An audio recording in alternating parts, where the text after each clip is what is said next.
Hey everybody, and welcome back to our channel. In today's video, we are going to show you how to get Microsoft OneNote for Windows 10. Let's begin. Now, the first thing that you need to do is very simple. All you have to do is click this button right here that says download OneNote. You would see there is going to be a status. After downloading the Microsoft OneNote, all you have to do is just open the application. Another option is going directly to the Microsoft Store on your Windows 10 device. Alright, and from here, all you have to do is search for OneNote in the search bar. And similarly to the options earlier, you can view it in store if you want. Alright, open the link. It will be forwarded here.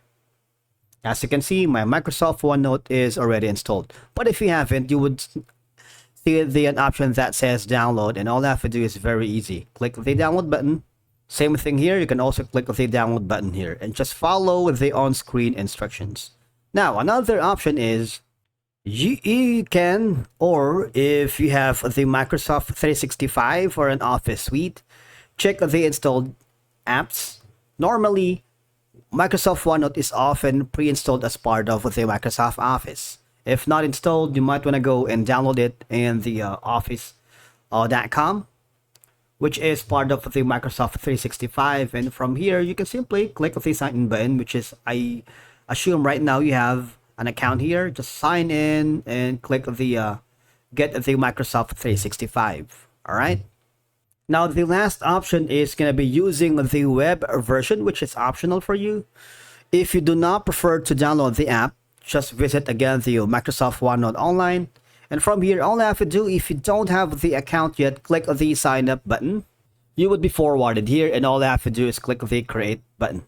Now, all you have to do is just follow the on-screen instructions. You can sign in with your Microsoft account and use the web-based version. Alright, now if any of the above steps doesn't work, now I highly suggest you go to the official Microsoft support team. And from here, all I have to do is go to the Microsoft 365 because Microsoft OneNote is part of it. All right, click the Get Home Support button. And once you get a hold of the customer support staff, tell them you are having problems getting a OneNote for Windows 10, both for the web version and for the desktop application, although you have an account there. And one of the customer support staff will give you insights and troubleshooting steps on how to fix it. Thank you so much for watching, and we will see you again in the next one.